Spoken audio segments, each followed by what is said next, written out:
भस्म ना हो गए हम तेरी दया, तेरा प्यार न होता कम तेरी दया, भस्म ना हो गए हम तेरी दया, तेरा प्यार न होता कम तेरी दया। कोई कहे भस्म ना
समान सिर्फ मैं ही नहीं देता हूँ ये गवाह सारी धरती कहे और आसमान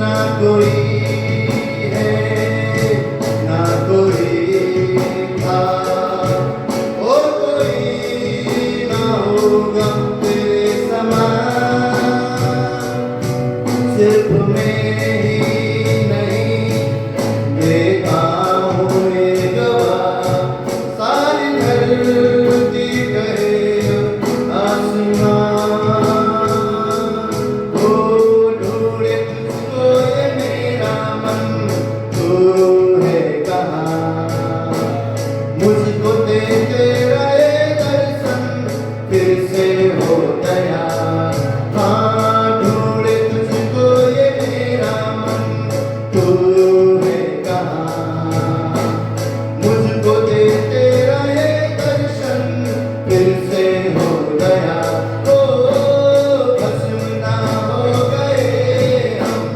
तेरी दया तेरा प्यार ना होता तेरी दया हाँ भस्म ना हो गए हम तेरी दया तेरा प्यार ना होता तेरी दया वो हर सुबह होती नहीं सच्चाई तेरी है महान यीशु जी वो हर सुबह होती नहीं सच्चाई तेरी है महान भस्म ना हो गए हम तेरी दया तेरा प्यार ना होता तेरी दया ओ भस्म ना हो गए हम तेरी दया तेरा प्यार ना होता तेरी दया वो हर सुबह होती नहीं सच्चाई तेरी है महान वो हर सुबह होती नहीं सच्चाई तेरी है महान तू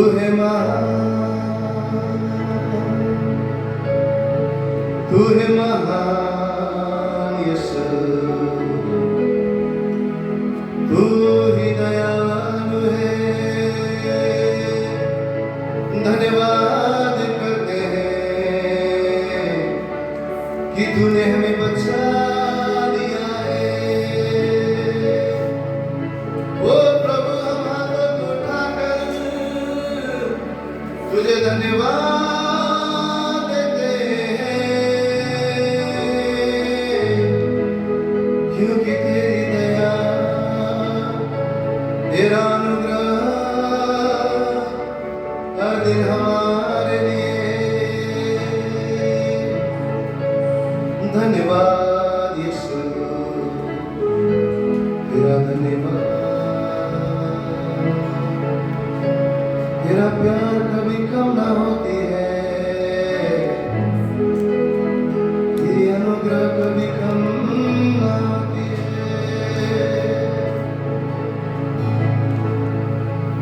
ढूंढे तुझको ये मेरा मन तू है कहाँ मुझको दे तेरा ये दर्शन फिर से हो गया ये हृदय तुझे ढूंढता है प्रभु जैसे हिरनी पानी के लिए प्यासा है तो प्रभु हमारा मन तुझे ढूंढता है हमारा मन तुझे ढूंढता है हमारा मन तुझे ढूंढता है। तेरा दर्शन हमारे जीवन में हो, तेरी मर्जी हमारे जीवन में हो। प्रभु इस समय हम कहते हैं हमें कुछ नहीं, तेरे दर्शन चाहिए प्रभु, तेरा दर्शन चाहिए यीशु। हम तेरे चेहरे को ढूंढते हैं, हम तुझे देखना चाहते हैं प्रभु। तेरी महानता को हमारे जीवन में देखना चाहते हैं, तेरी पवित्रता को हमारे जीवन में देखना चाहते हैं, तेरे सामर्थ को हमारे जीवन में देखना चाहते हैं, तेरी मर्जी को हमारे जीवन में देखना चाहते हैं, तेरी सुंदरता को हमारे जीवन में देखना चाहते हैं। तेरा दर्शन दे प्रभु।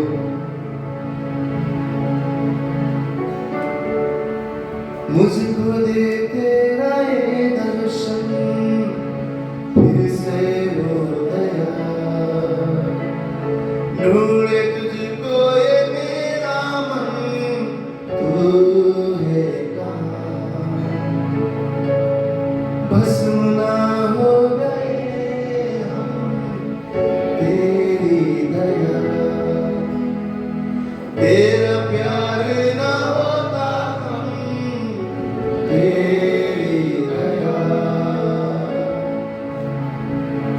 भस्म ना हो गए हम तेरी दया। Thank you. आइए यीशु मसीह के लिए जोरदार ताली करता हूं।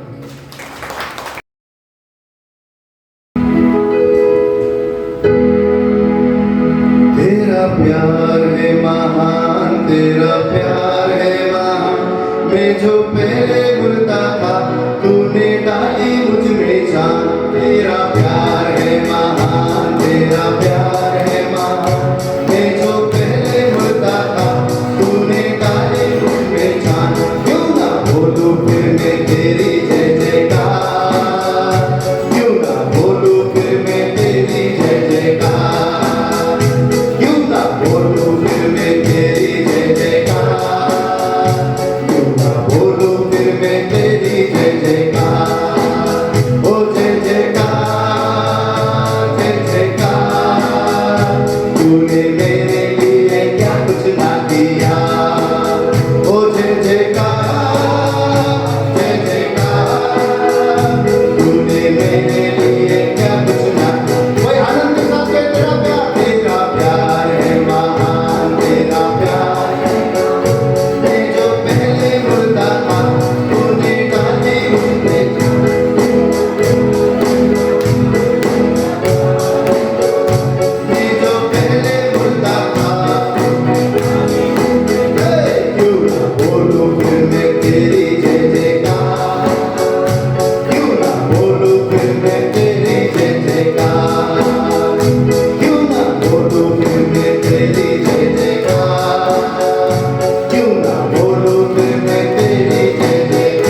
फिर मैं तेरी जय जयकार, क्यों ना बोलूं फिर मैं तेरी जय जयकार, क्यों ना बोलूं फिर मैं तेरी जय यीशु की जय जयकार, जय जयकार, जय जयकार। तूने मेरे लिए क्या कुछ ना किया, जय जयकार, जय जयकार। तूने मेरे लिए क्या कुछ ना किया, अपने रूह से भर दिया, अपनी शक्ति मुझको दी, ताकि तुम्हें गवाए तेरे जीतने की हो। अपनी रूह से भर दिया, अपनी शक्ति मुझको दी, ताकि तुम्हें गवाए तेरे जीतने की। क्यों ना बोलूं फिर मैं तेरी जय जयकार, क्यों ना बोलूं फिर मैं तेरी जय जयकार, क्यों ना बोलूं फिर मैं तेरी जय जयकार, क्यों ना बोलूं फिर मैं तेरी जय। हाथ उठाकर तो जय जयकार, जय जयकार। तूने मेरे लिए क्या कुछ ना किया, तो जय जयकार, जय जयकार। तूने मेरे लिए क्या कुछ ना किया, तो जय जयकार, जय जयकार। तूने मेरे लिए क्या कुछ ना किया, जय जयकार, जय जयकार। तूने मेरे लिए क्या कुछ ना किया, तूने मेरे लिए क्या कुछ ना किया, तूने मेरे लिए क्या कुछ ना किया। जय जयकार, जय जयकार। तूने मेरे लिए क्या कुछ ना किया, जय जयकार, जय जयकार। तूने मेरे लिए क्या कुछ ना किया, ओ जय जयकार, जय जयकार। तूने मेरे लिए क्या कुछ ना किया, अपने रूह से भर दिया, अपनी शक्ति मुझको दी, ताकि तुम्हें गवाई तेरे जी उठने की। क्यों ना बोलूं फिर मैं तेरी जय जयकार, क्यों ना बोलूं फिर मैं तेरी जय जयकार, हो जय जयकार, जय जयकार। तूने मेरे लिए क्या कुछ ना किया, जय जयकार, जय जयकार। तूने मेरे लिए क्या कुछ ना किया, जय जयकार, जय जयकार। तूने मेरे लिए क्या कुछ ना किया। कोई भी खामोश ना रहे, उससे कहे जय जयकार, जय जयकार। तूने मेरे लिए क्या कुछ ना किया, तूने मेरे लिए क्या कुछ ना किया, तूने मेरे लिए क्या कुछ ना किया। और यीशु के लिए जोरदार ताली बजाकर। जिसने देखा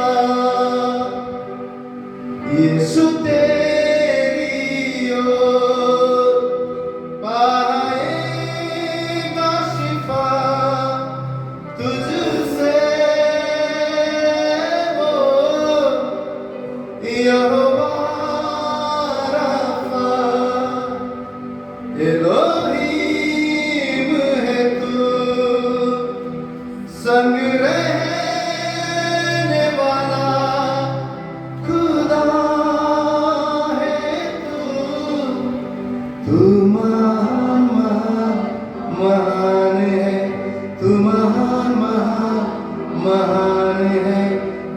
तुझसा कोई नहीं।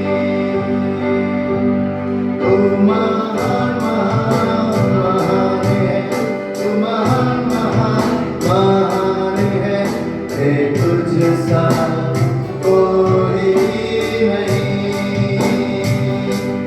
तेरी जय होए सदा सनातन तक तू राज करे, है तुझसा कोई नहीं। सिंहासन पे विराजमान धरती गाए तेरी गुणगान, है तुझसा कोई नहीं। घुटनों पे आते हैं जय तेरी गाते हैं। घुटनों पे आते हैं जय तेरी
है तुझसा कोई नहीं।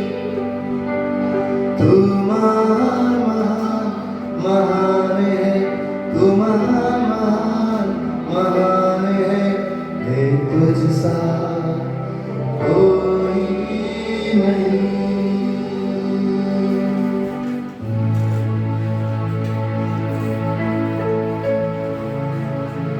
यीशु मसीह तेरे जैसा है कोई नहीं। तेरे चरणों में झुके आसमान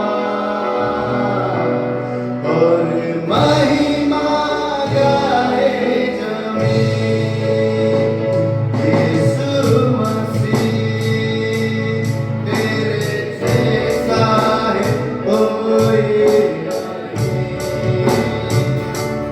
तेरे चरणों में झुके आसमान और महिमा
अपनी राहों पर हमको चला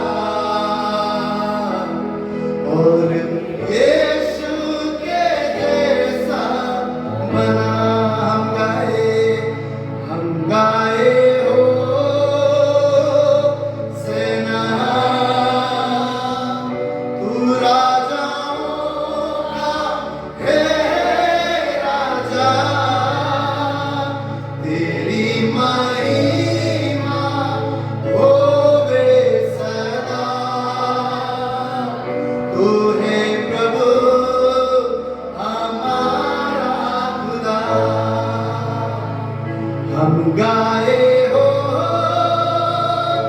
सेना, तू राजाओं का है राजा, तेरी महिमा होवे सदा। तू है प्रभु हमारा खुदा, तू है प्रभु हमारा खुदा, तू है यीशु हमारा खुदा,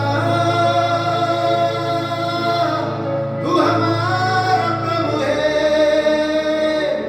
ओ यीशु, तू साथ है, तू साथ है, तू साथ है, ओ इमानुएल, ओ यीशुवे, तू साथ है।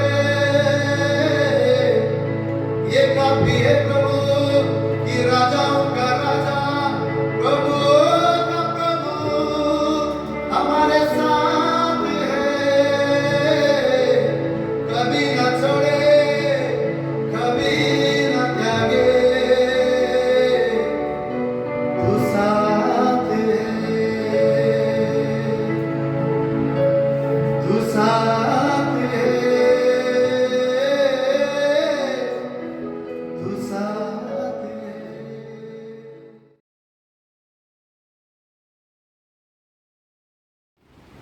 सामर्थी परमेश्वर, धन्यवाद के साथ खुदा हम आपके चरणों के पास आते हैं प्रभु जी। आदर महिमा गौरव जलाल आपके नाम को देते हैं मेरे खुदा। धन्यवाद देते हैं प्रभु यीशु कि आज भी आप अपने वचन के द्वारा हमसे बात करते हैं प्रभु यीशु, क्योंकि आप जीवित है प्रभु यीशु। आप जीवित है पिता परमेश्वर, और आपका वचन जीवित है प्रभु यीशु। आज वो हमारे जीवन में पिता परमेश्वर, हम चाहते हैं कि वो अधिकाई से बस जाए प्रभु यीशु, क्योंकि आपका ये वायदा है प्रभु। आपने ये कहा है कि तुमने अविनाशी उस बीज से जन्म पाया है प्रभु। तो होने दे खुदा, जिससे हमने जन्म पाया है प्रभु यीशु, उसके अनुसार हम चलने वाले बने पिता परमेश्वर। आज इस वचन पर प्रभु आपकी आशीष और आपकी बरकत मांगते हैं पिता। अपने आप को आपके हाथों में सौंपते हैं खुदावन यीशु। होने दे पिता ये वचन निष्फल ना जाए मेरे खुदावन यीशु, लेकिन आशीष और बरकत को लेकर आने वाला हो प्रभु यीशु। अपने कानों को खोलते हैं प्रभु यीशु, अपने हृदय को आपकी ओर मोड़ते हैं पिता परमेश्वर। होने दे प्रभु यीशु, जो सुने वो हमारे अंदर बस जाए मेरे खुदावन यीशु, और हमारे जीवन में वो फल लेकर आने वाला हो सके मेरे प्रभु। जरूरी है पिता परमेश्वर, अवश्य है मेरे खुदावन यीशु कि आप बढ़े और हम घटते जाएं मेरे खुदावन यीशु। आत्मा का नियंत्रण यहाँ मांगते हैं मेरे प्रभु यीशु। होने दे पिता, आत्मा की सामर्थ्य यहाँ से बहने पाए मेरे प्रभु। धन्यवाद देते हैं, आगे का समय आपके हाथ में सौंपते हैं प्रभु, और इस दुआ को यीशु मसीह के सामर्थ्य नाम से मांग लेते हैं। आमेन, आमेन, आमेन।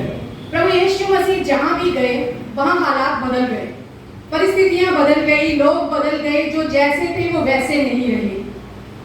और अगर हम देखें पवित्र शास्त्र में ही, तो बहुत सी चीजें हम ऐसी पढ़ते हैं कि जहां प्रभु यीशु मसीह की उपस्थिति थी, लेकिन इसके बावजूद भी हालात नहीं बदले। क्यों हालात नहीं बदले? आज हम परमेश्वर के वचन से देखेंगे। अगर हम निकालें पहला शमूएल उसका 4 अध्याय, तो वहां पर एक वचन लिखा हुआ है। वहां लिखा है कि इजराइलियों ने जो है फलिश्तियों के साथ एक युद्ध लड़ा। आप सब निकाल सकते हैं पहला शमूएल उसका 4 अध्याय। वहां जब वो युद्ध करने के लिए गए, दूसरे वचन से लिखा है तब फलिश्तियों ने इजराइल के विरुद्ध पांति बांधी, और जब घमासान युद्ध होने लगा तब इजराइली फलिश्तियों से हार गए। फलिश्तियों से वो हार गए और उन्होंने कोई 4000 इजरायली सेना के पुरुषों को मैदान ही में मार डाला। फलिश्तियों ने हरा दिया इजरायलियों को और 4000 इजरायली मर गए। फिर क्या होता है, जब वो वापस अपनी छावनी में आते हैं तो जो इजराइल के वृद्ध लोग हैं, जो बुजुर्ग लोग हैं, वो उन्हें एक सलाह देते हैं। वो क्या कहते हैं? वो कहते हैं, आओ हम यहोवा की वाचा का संदूक शीलो से मांग ले आए कि वह हमारे बीच में आकर हमें शत्रुओं के हाथ से बचाए। वाचा का संदूक परमेश्वर की उपस्थिति को दर्शाता है, और वो कहते हैं हम शीलो से मांग के ले आते हैं और अपने बीच में ले आते हैं ताकि वो हमारे साथ रहे, हमारे बीच में आकर हमें शत्रुओं के हाथ से बचाए। और जब वो उस वाचा का संदूक अपने बीच में ले आते हैं तो वहां 5वें वचन में हम पढ़ते हैं, तब यहोवा की वाचा का संदूक छावनी में पहुंचा, तब सारे इजरायली इतने बल से ललकार उठे कि भूमि गूंज उठी।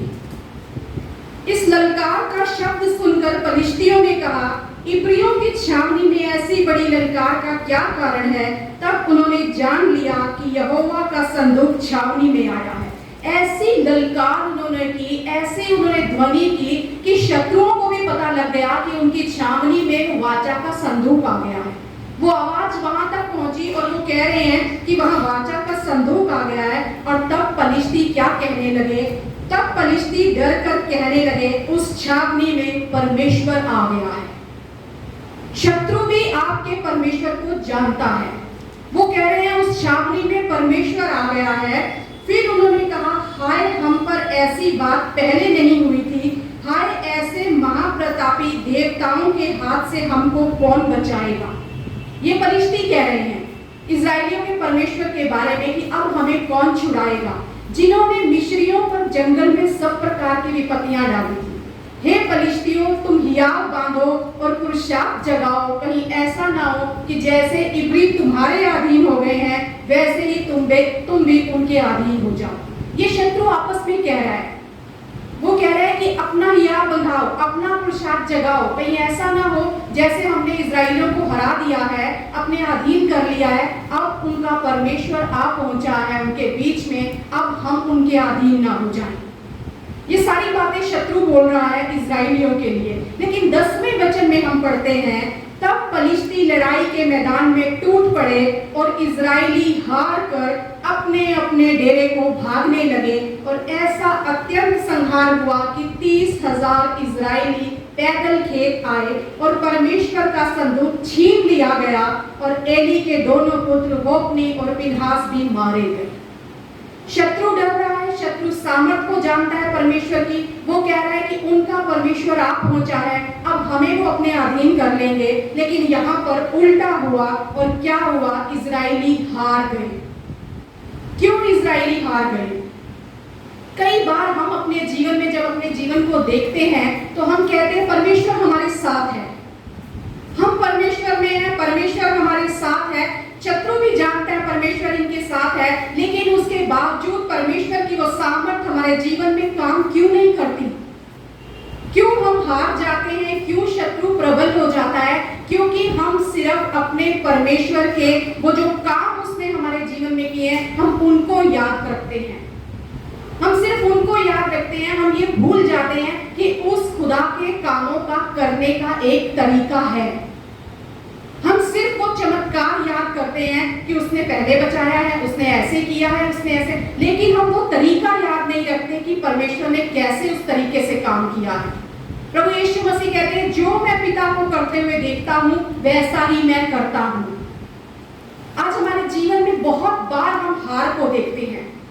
क्यों? क्योंकि हम ये तो कहते हैं वो खुदा हमारे साथ है, उसकी उपस्थिति हमारे साथ है, लेकिन हम उसके तरीके से उस काम को नहीं करते, हम उस तरीके से उस लड़ाई को नहीं लड़ते जो तरीका परमेश्वर ने हमें सिखाया है। और वो क्या तरीका है? वो कौन सा तरीका है जिस तरीके से परमेश्वर ने काम को किया? परमेश्वर ने जब सृष्टि की रचना की, अपने शब्द के द्वारा उसने सृष्टि की रचना की। शब्द भेजा और वो शब्द खाली नहीं लौटा। उस शब्द के द्वारा उसने सृष्टि की रचना की। और यीशु मसीह आज जो हमारे बीच में है, वो यीशु मसीह, अगर हम यूहन्ना का पहला अध्याय निकाले तो वहां पर लिखा हुआ है, आदि में वचन था, वचन परमेश्वर के साथ था और वचन ही परमेश्वर था। और वचन देहधारी हुआ और उसने मनुष्यों के बीच में अनुग्रह और सच्चाई से परिपूर्ण होकर डेरा किया। आज वो यीशु मसीह हमारे बीच में वचन के रूप में मौजूद है और वो कहता है, तुम्हें जो काम करने हैं ना, जैसे काम मैंने किए वो काम तुम भी कर सकते हो, लेकिन कैसे करोगे? सिर्फ मेरे कामों को मत देखो, तरीके को देखो। आज आप हो सकता है किसी ऐसी लड़ाई में होंगे और हर दिन हम एक लड़ाई लड़ते हैं, हर दिन हम लड़ाई में हैं, हम चाहें या ना चाहें हम लड़ाई में हैं, लेकिन उस लड़ाई को लड़ने का एक तरीका है। हर जगह प्रभु यीशु मसीह अपने चेलों से कहते हैं, हर कोई जो उनके पास आया तो वो कहते हैं कि तुम्हारे विश्वास के अनुसार होगा, क्योंकि जो मैं कह रहा हूं वो तो मैं कह रहा हूं, लेकिन अगर तुम उस पर विश्वास करोगे तब काम होगा। चेले पूछते हैं, प्रभु हम क्यों नहीं उसमें से दुष्ट आत्मा निकाल सके? यीशु मसीह कहते हैं, अगर तुम विश्वास से कहोगे, अगर तुम विश्वास से कहोगे तो ये पहाड़ भी सरक जाएगा। हमारे कहने में, बोलते तो हम बहुत कुछ हैं, लेकिन हमारे उस कहने में कितना विश्वास है? क्या हम ये कहते हैं कि जैसा यीशु मसीह, जैसा पिता परमेश्वर ने शब्द भेजा वो शब्द खाली नहीं आया, मेरे जीवन में भी शब्द खाली नहीं लौटेगा। 1 शमूएल 3:19 में लिखा है, शमूएल बड़ा होता गया, यहोवा उसके संग रहा और उसने उसकी कोई भी बात निष्फल नहीं होने दी। कोई भी बात उस शमूएल की निष्फल नहीं हुई। फिर क्यों हमारे जीवन में हम हर दिन वचन क्लेम करते हैं पर वो निष्फल हो जाते हैं? क्योंकि हम उस विश्वास के साथ नहीं कहते, हम उस तरीके को इस्तेमाल नहीं करते जो तरीका परमेश्वर ने हमें सिखाया, जो तरीका हमने यीशु मसीह का देखा कि वो कैसे विश्वास कर रहे थे। जब हम इस पवित्र शास्त्र को पढ़ते हैं, हम जान ले वहां इजरायली क्या कर रहे थे, परमेश्वर का संदूक आ गया, अब हम जीत जाएंगे। उन्होंने नहीं ये देखा कि परमेश्वर किससे प्रसन्न होता है, परमेश्वर को क्या चीज भाती है, परमेश्वर को किस चीज से नफरत है, परमेश्वर को कौन सी चीज आकर्षित करती है, हमारे निकट लेकर आती है, और कौन सी चीज हमारे से दूर ले जाती है। जब हम पवित्र शास्त्र पढ़ें, हम बार बार ये कोशिश करें, हम जाने हमारे खुदा को क्या भाता है। सिर्फ वो मेरे साथ है ये काफी नहीं है, हम ये जाने क्या वाकई वो मेरे साथ है, क्या वो मेरे शब्दों को निष्फल जाने नहीं देता, क्या मैं उसके वचन के अनुसार काम करता हूँ, क्या मैं उसको प्रसन्न करता हूँ, क्या जब मैं उसे बुलाता हूँ तो उसकी उपस्थिति वाकई मेरे जीवन में आती है, या ये मेरा भ्रम है कि वो यहाँ रहेगा तो सब काम सफल होते जाएंगे। क्यों वचन काम नहीं करता? क्योंकि बहुत सी चीजें हमारे जीवन में ऐसी हैं जिन्होंने हमें पकड़ के रखा है, पकड़ के। यीशु मसीह कहते हैं, मैं तुम्हें आजाद करने आया हूं, मैंने तुम्हें स्वतंत्रता दी है। यहोशू के अध्याय में अगर हम 18 अध्याय निकाले यहोशू का, तो वहां पर एक बात लिखी हुई है, हम सब निकालेंगे यहोशू की पुस्तक, उसका 18वां अध्याय। वहां लिखा है, इजराइलियों की सारी मंडली ने शीलो में इकट्ठी होकर वहां मिलाप वाले तंबू को खड़ा किया, क्योंकि देश उनके वश में आ गया था। एक देश था जिस पर उन्होंने जय पा ली थी, और वहां उन्होंने अपने तंबू खड़े किए, और इजराइलियों में से 7 गोत्रों के लोग अपना अपना भाग बिना पाए रह गए। देश जीत लिया है, लेकिन 7 ऐसे गोत्र हैं जिनको उनका भाग नहीं मिला। देश तो सारा जीत लिया है, लेकिन वो भाग नहीं पा पाए।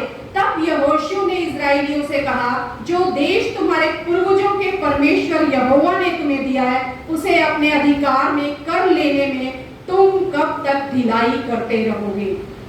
आज जय तो प्रभु यीशु मसीह ने उस क्रूस पर आपको और मुझे दे दी है, वो जय हमारा हक है। हम कहते हैं प्रभु यीशु मसीह के द्वारा हम जयवंत से बढ़कर हैं, पर क्या हम जीवन में जयवंत से बढ़कर हैं?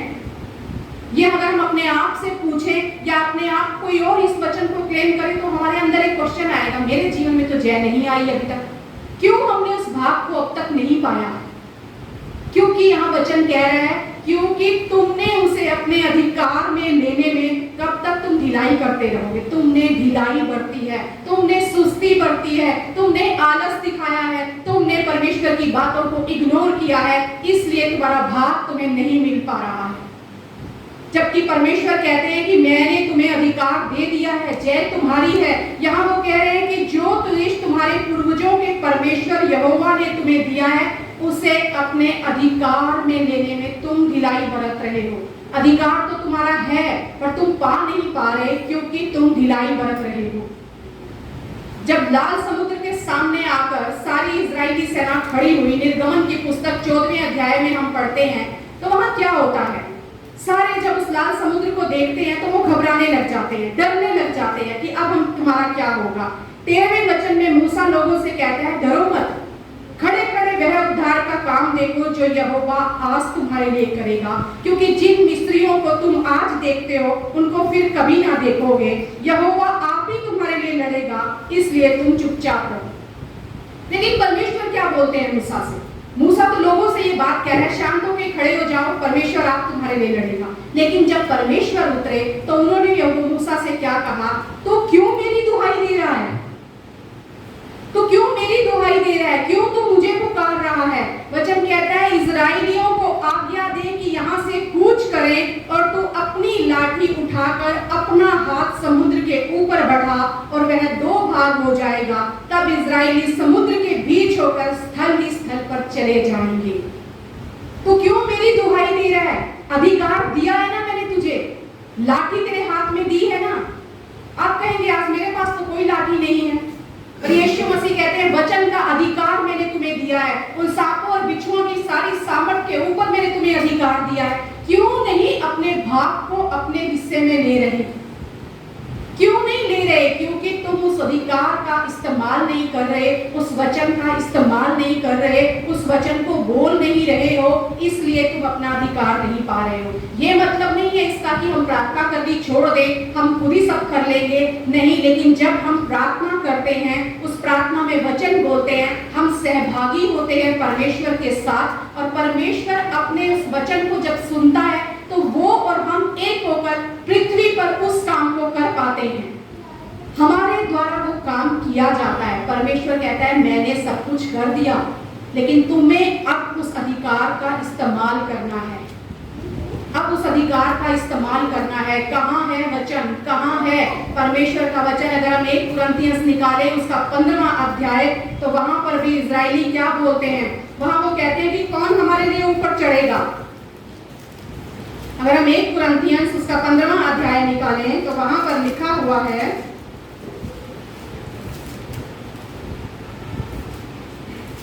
वहां लिखा है कि प्रथम मनुष्य, 45वां वचन अगर हम पढ़े, प्रथम मनुष्य अर्थात आदम जीवित प्राणी बना और अंतिम आदम जीवनदायक आत्मा बना।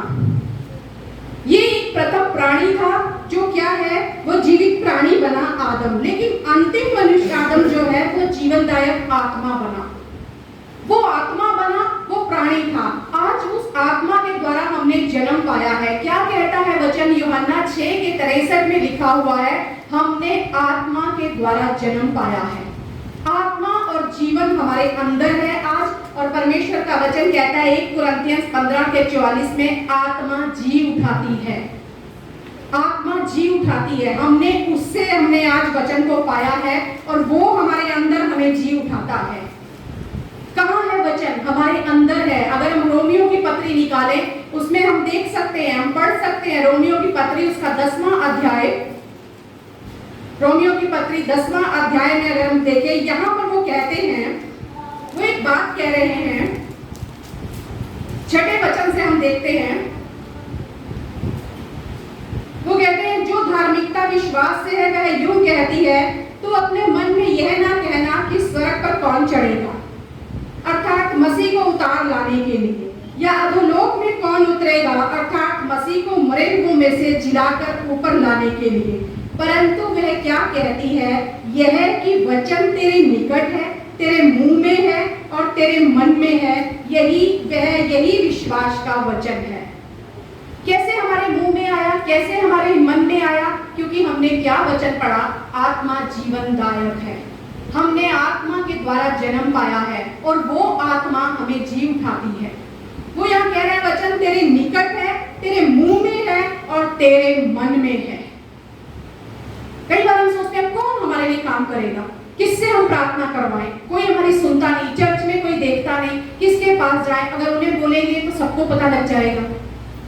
प्रार्थना करवानी बहुत अच्छी बात है, लेकिन एक सामर्थ आपके पास है, अधिकार आपके पास है, और वो अधिकार है वचन का अधिकार। परमेश्वर कहता है इसे जानो, इसे जानो। ये इतनी निकट है हमारे, इतनी निकट है कि हमारे मुंह में है और हमारे हृदय में है। इससे ज्यादा पास कोई और चीज हो सकती है हमारी। इसीलिए परमेश्वर कहता है कि मैं अति सहज से मिलने वाला तुम्हारा सहायक हूं, संकट में अति सहज से। तुमने कहा और मैंने कर दिया। कैसे हम जानते हैं कि वो हमारे निकट है? अगर हम मत्ती की पुस्तक देखें उसके पहले अध्याय में, तो वहां जब प्रभु यीशु मसीह के जन्म के बारे में लिखा गया है कि जब वहां पवित्र आत्मा कहता है कि ये जन्म लेगा यीशु मरियम के द्वारा, तो वहां क्या होता है?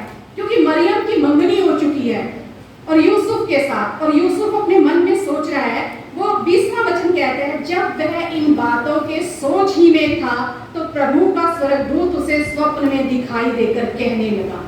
कितना निकट है? वो सोच ही रहा था, उसने सिर्फ सोचा कि अभी मैं इसको बदनाम नहीं करूंगा, मैं इसको छोड़ूंगा भी नहीं, पर कोई कुछ तो करना पड़ेगा मुझे। वहां सोच ही रहा था तो परमेश्वर का वचन कहता है प्रभु का स्वर्गदूत उसे स्वप्न में दिखाई देकर कहने लगा, हे यूसुफ दाऊद की संतान, तू अपनी पत्नी मरियम को अपने यहाँ ले आने से मत डर, क्योंकि जो उसके गर्भ में है वह पवित्र आत्मा की ओर से है।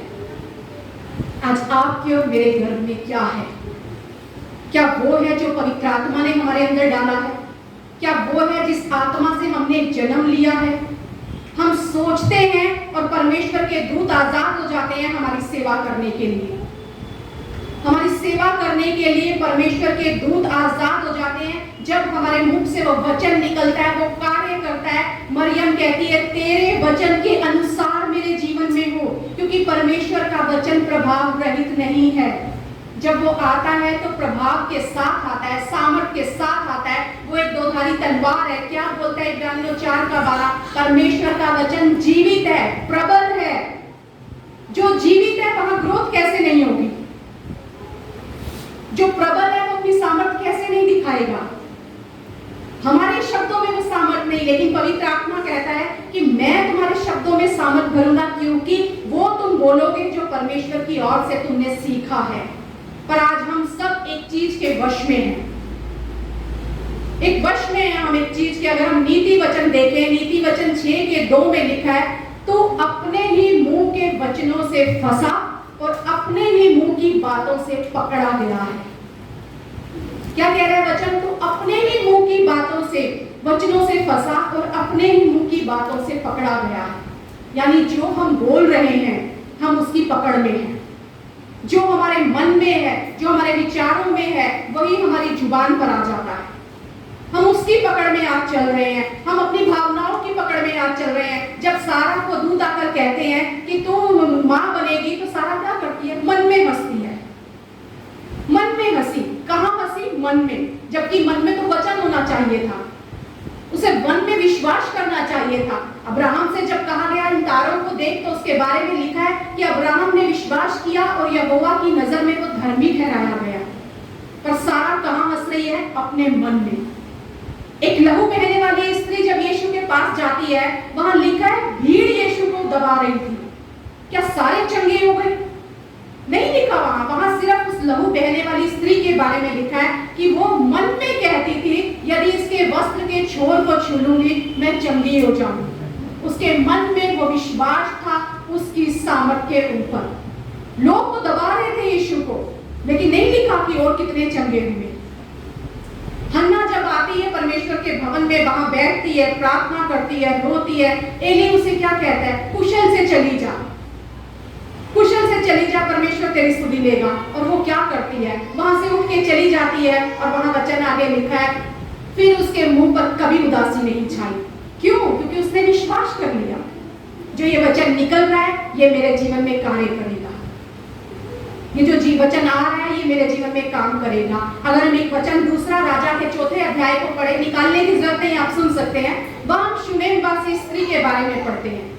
एलीशा और उसका सेवक जब भी वहां आते थे, वो उनके लिए कटारी तैयार करके रखती थी। एक उसने रूम बनाया था, वहां चारपाई रखी थी, भोजन व्यवस्था सब करी थी। एक बार एलीशा कहता है अपने सेवक से कि हमें इसके लिए कुछ करना चाहिए, हमें इसके लिए कुछ करना चाहिए, बता हम इसके लिए क्या करें। तो वो क्या बोलता है कि इसके पास जो है ना कोई बेटा नहीं है, इसके पास कोई बेटा नहीं है और इसका पति भी बड़ा बूढ़ा है, तो हमें इसके लिए कुछ देखना चाहिए। दूसरा राजा के 4थे अध्याय में आप ये घर जाके इस घटना को पढ़ सकते हैं। वो उस स्त्री को बुलाता है और उससे पूछता है एलीशा कि तेरे लिए मैं क्या करूं।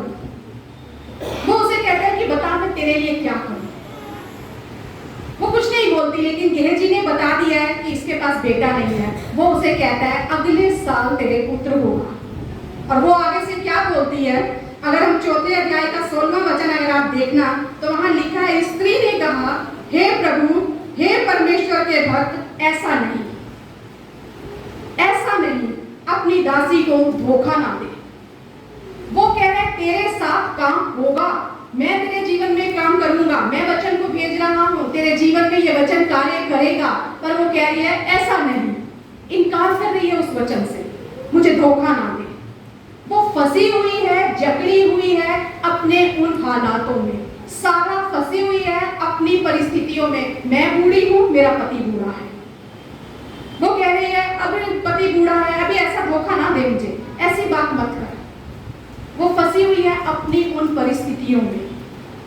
आज हम फंसे हुए हैं अपनी इन भावनाओं में, अपने जो हमें महसूस होता है ना, नहीं ये बीमारी तो चंगी नहीं होगी, अब मेरा कुछ नहीं होगा, अब मैं कुछ नहीं कर सकता, अब शत्रु मुझ पर हावी होगा, अब मेरा अंत निकट है। दाऊद पकड़ा हुआ है परमेश्वर के वचनों में, उसने अपने आप को जकड़ लिया है परमेश्वर के वचनों में। अगर हम भजन संहिता 23 पढ़ते हैं तो वो कहता है यहोवा मेरा चरवाहा है, कोई घटी मुझे नहीं होगी। चाहे अंधकार से भरी घोर तराई से जाऊं, हानि से ना डरूंगा। शत्रु मुझ पर हावी होंगे, मैं जानता हूं मेरा परमेश्वर शत्रुओं के सामने मेरे लिए मेज को बिछाएगा। और फिर एंड में वो क्या कहता है, निश्चय करुणा और भलाई जीवन भर मेरे साथ बनी रहेगी। किसमें जकड़ा हुआ है वो वचनों में जकड़ा हुआ है, अपने परमेश्वर में जकड़ा हुआ है।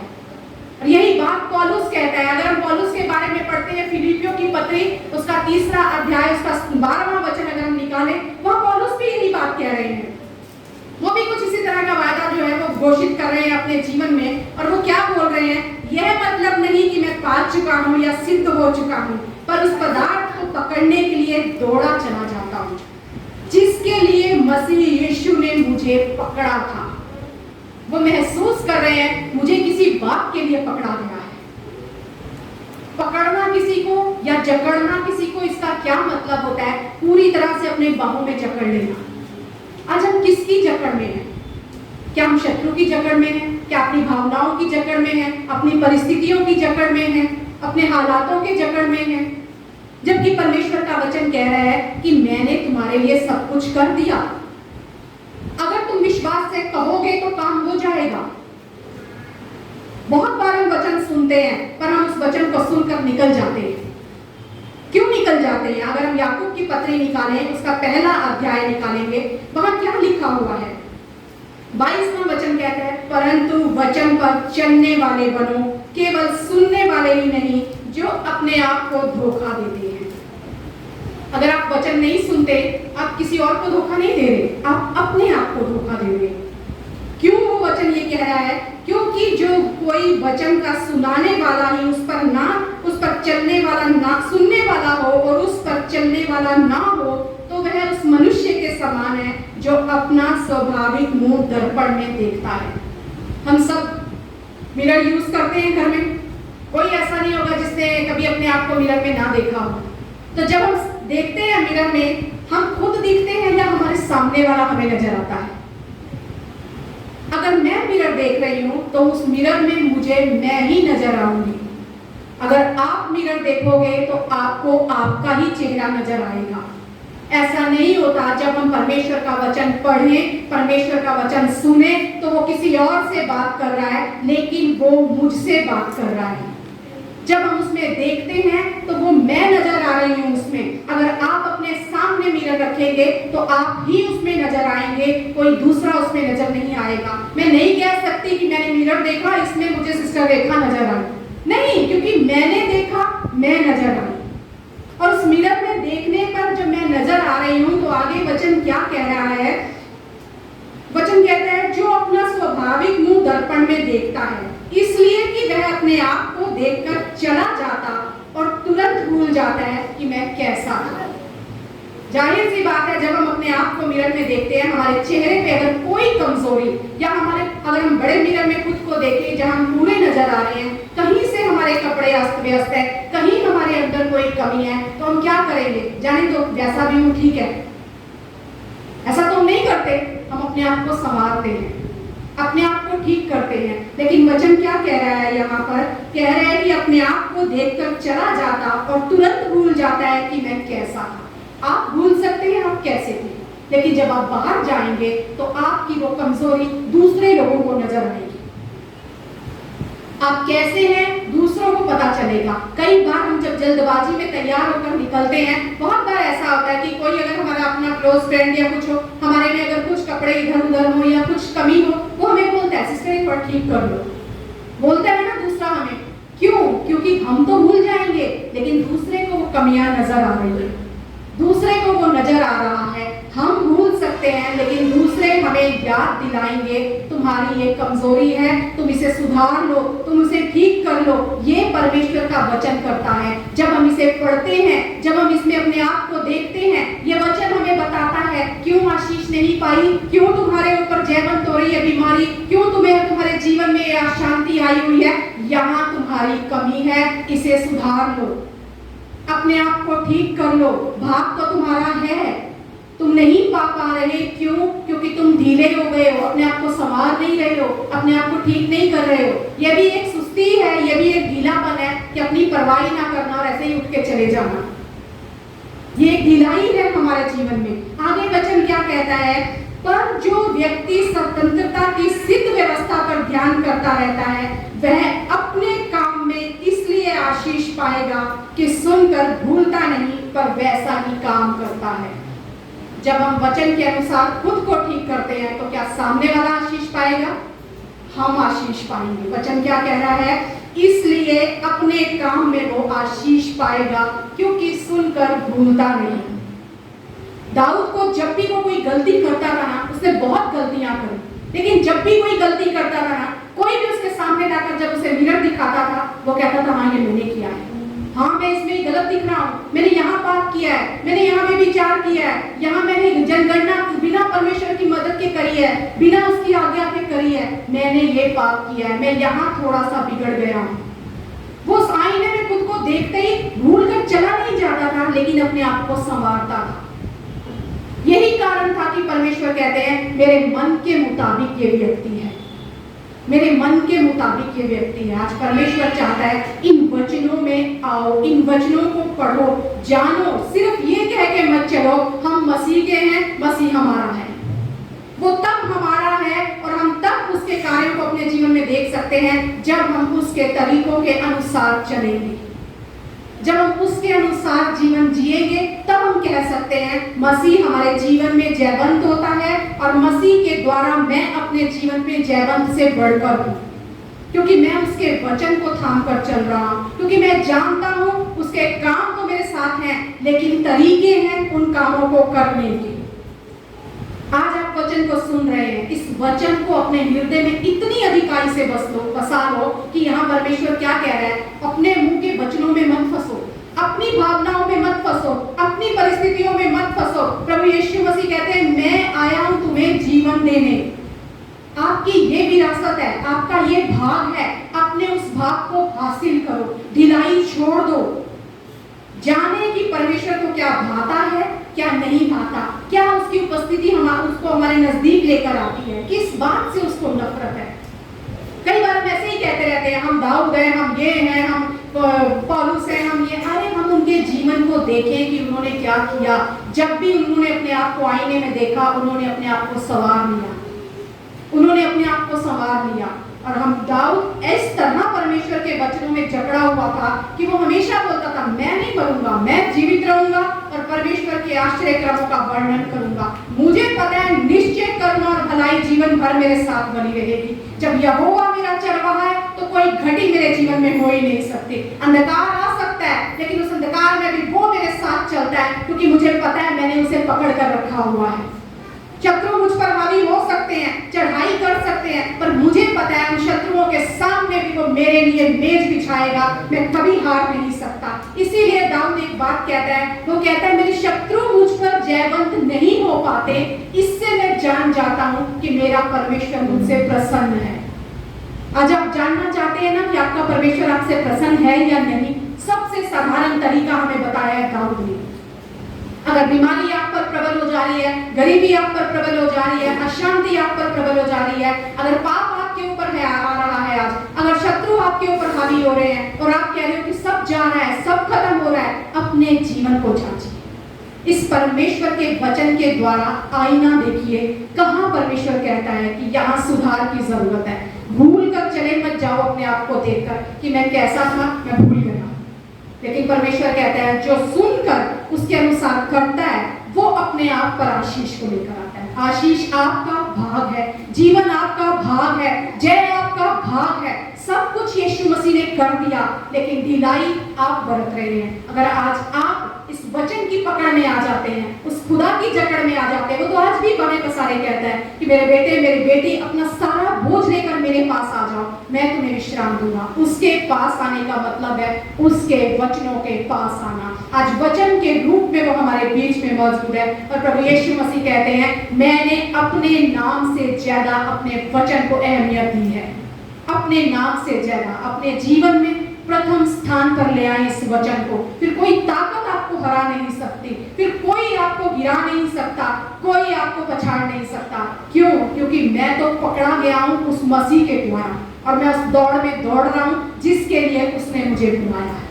मैं विश्वास करती हूँ आज इस वचन के द्वारा खुदा ने एक बार फिर आपसे बात की है कि आप उसके वचन को पकड़ लें और अपने भाग को हासिल करें जो अब तक आपने नहीं पाया है। विश्वास करते हुए वचन आपके जीवन में एक गवाही को लेकर आएगा, आशीष को लेकर आएगा और बरकत को लेकर आएगा।